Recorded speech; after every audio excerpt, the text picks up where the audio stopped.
Bismillahirrahmanirrahim. Assalamualaikum warahmatullahi wabarakatuh.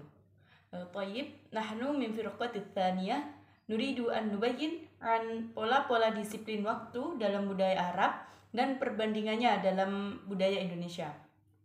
Kami di sini beranggotakan 6 orang, yaitu Zian Royanatul Wiladia, M. Akmal bin Nasril Hadi, Maisha Eva Natasha, Muhammad Syirajuddin Ihsan, Ilmi Fadilah, dan Rizka Khairunisa.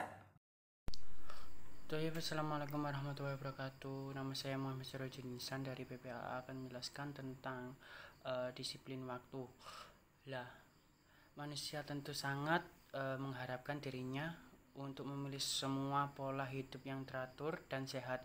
Tentu untuk menggapai hal tersebut tidaklah mudah, perlu yang namanya sebuah tekad untuk siap berubah, dan yang terpenting adalah sebuah pola hidup yang teratur dengan memenuhi kebutuhan tatanan cara kehidupan atau sebuah peraturan yang bisa kita sebut dengan disiplin.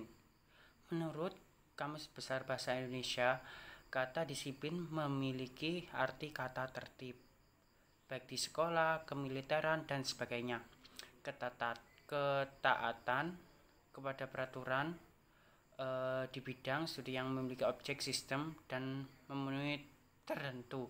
Ini merupakan sebuah definisi yang cukup untuk kita memahami arti disiplin. Tetapi dalam penulisan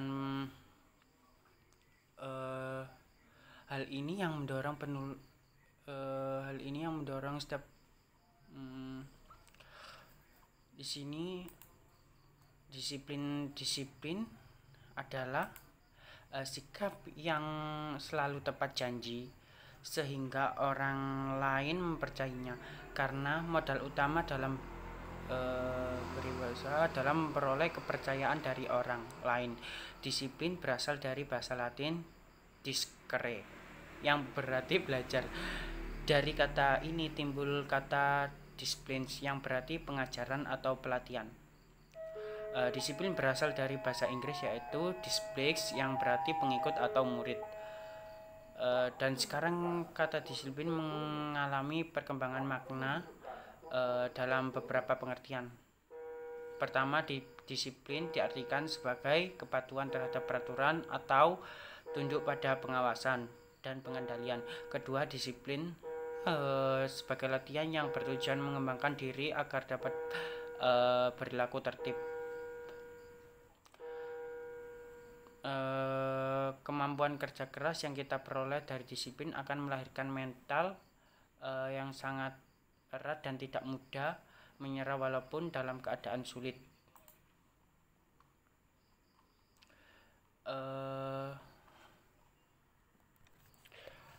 Tentu banyak orang yang ingin memiliki karakter disiplin untuk menunjukkan bahwa dirinya adalah pribadi yang baik. Disiplin adalah rasa taat dan patuh terhadap nilai yang dipercaya dan menjadi tanggung jawabnya. Dengan kata lain, disiplin adalah patuh terhadap peraturan atau tunduk dalam pengawasan dan pengendalian. Cukup dari saya, sekian. Wassalamualaikum warahmatullahi wabarakatuh. Berbicara soal disiplin biasanya dikaitkan dengan pemenuhan aturan, terutama dalam pemanfaatan waktu. Seseorang kita sebut disiplin apabila mengerjakan tugas atau pekerjaannya itu sesuai atau dengan tepat waktu. Contoh misalnya seorang siswa mendapat tugas dari gurunya. Nah, dia mengumpulkan tugasnya itu sesuai dengan waktu yang sudah ditentukan oleh gurunya. Islam sudah mengajarkan bahwa menghargai waktu itu lebih utama, sebagaimana firman Allah dalam surat Al-Asr ayat 1-3 yang berbunyi A'udzubillahi minasyaitonirrajim wal 'asri innal insana lafi khusrin illal ladzina amanu wa 'amilus sholihati wa tawassaw bil haqqi wa tawassaw bis sabr. Yang artinya, demi waktu, sesungguhnya manusia berada dalam kerugian kecuali orang-orang yang beriman dan mengerjakan kebajikan serta saling menasehati untuk kebenaran dan saling menasehati untuk kesabaran. Oke, selanjutnya pembahasan selanjutnya yaitu mengenai penerapan tentang disiplin waktu. Berbicara tentang disiplin waktu, kita berbicara di negara kita dulu, yakni Indonesia. Nah, munculnya budaya jam karet atau bisa disebut ngaret di Indonesia sudah sejak lama, jauh sebelum Indonesia berhasil memproklamirkan kemerdekaannya. Kebudayaan jam karet ini sudah diterapkan oleh bangsa yang berperang dengan Indonesia.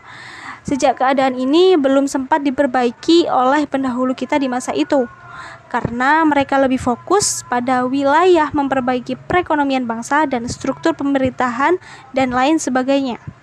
Sehingga permasalahan jam karet ini kemudian tetap menjadi bagian dari Indonesia yang sulit untuk dilepaskan sebagai karakter bangsanya.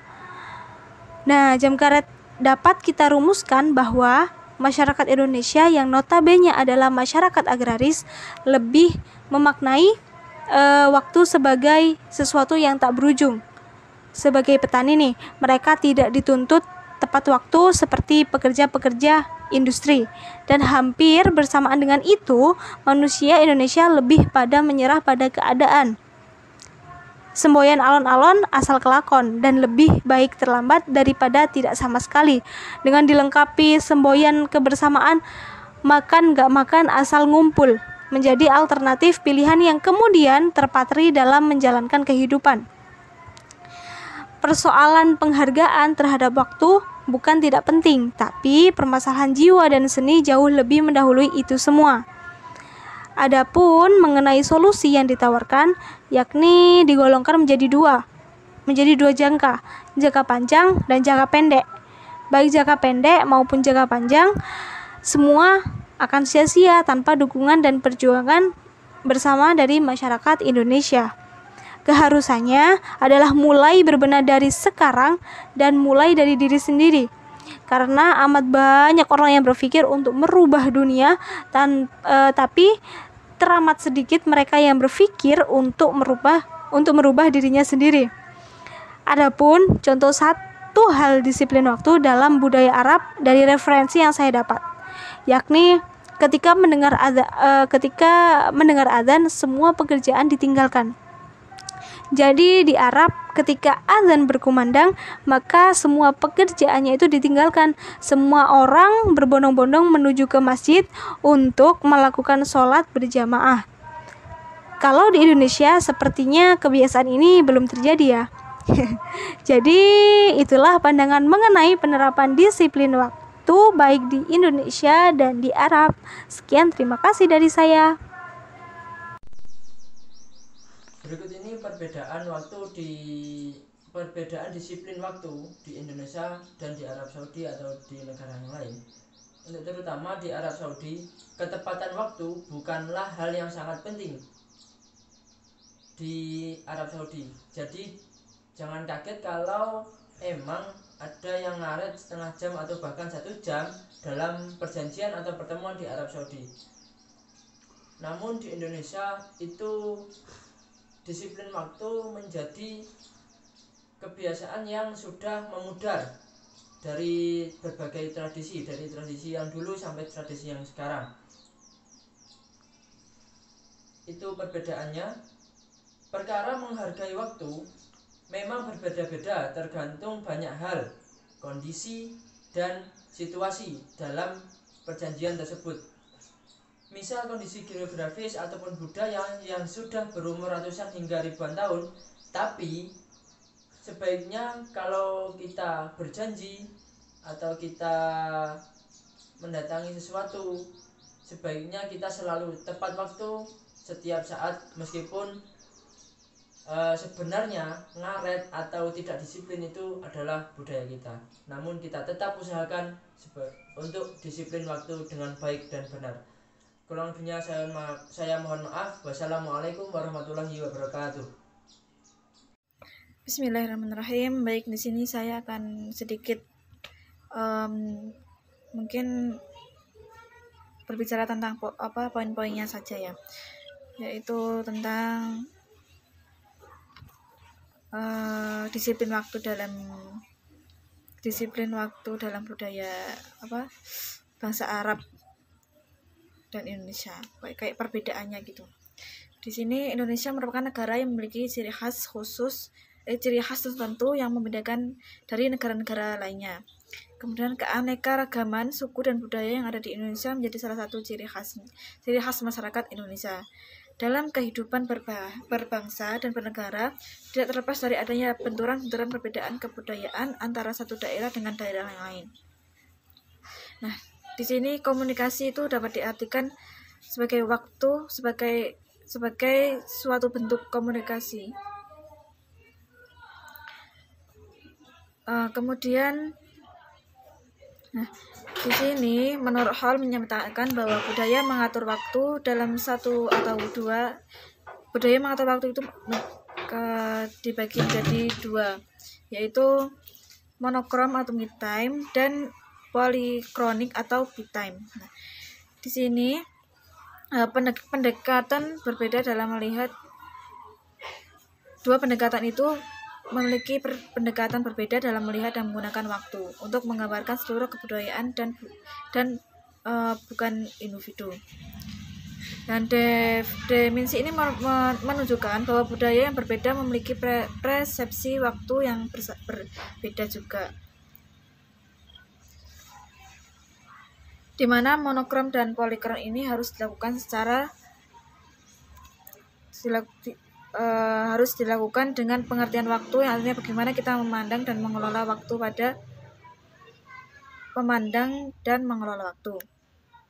Contohnya itu di Indonesia juga memiliki berbagai maksudnya sebagian besar warga Indonesia itu menggunakan pendekatan yang polikronik karena sifat orang Indonesia ini yang santai dan lebih menekankan hubungan. Namun apabila terlalu santai mengakibatkan sesuatu yang tidak berjalan sebagaimana mestinya, bahkan bisa berantakan karena cenderung bahwa sifat santai bisa mengakibatkan kemalasan pada diri seseorang dengan alasan segala sesuatu yang tidak terstruktur dan tertata dengan baik. Kalau monokrom itu dia sudah terschedule, itu sudah terjadwal. Mungkin sekian dari saya. Untuk materi-materi selanjutnya, penjelasan selanjutnya akan dijelaskan oleh presentator selanjutnya. Sekian. Assalamualaikum warahmatullahi wabarakatuh. Baik, di sini saya akan sedikit menjelaskan tentang kata atau ungkapan-ungkapan bangsa Arab terkait disiplin waktu. Bangsa Arab ketika membuat janji, mereka akan bicara seperti, "Kapan saja Anda ada di dekat sini, teleponlah saya." Jawaban ini sebenarnya setara dengan memutuskan waktu dan tempat tertentu dengan sistem yang sangat santai atau fleksibel. Hal ini kurang terikat oleh waktu yang ketat, tidak seperti di Eropa. Arab memiliki iklim yang lebih stabil, sehingga perputaran waktu terasa lebih longgar dibandingkan Barat. Sebagai contoh, di Barat, musim dingin adalah waktunya merencanakan pekerjaan di musim panas. Sedangkan di musim panas, waktunya menumpuk untuk persediaan musim dingin. Sedangkan di musim gugur, tidak dapat melakukan hal-hal yang dapat dilakukan di musim semi. Hal ini menyebabkan mereka menemui deadline atau batas waktu yang membuat mereka lebih disiplin terhadap waktu dan kesempatan yang ada. Demikianlah yang dapat saya sampaikan. Mohon maaf atas segala kekurangan. Wassalamualaikum warahmatullahi wabarakatuh. Alhamdulillahirrahmanirrahim. Thayyib, hadha minna. Syukran ila ihtimamikum wa afwan. Assalamualaikum warahmatullahi wabarakatuh.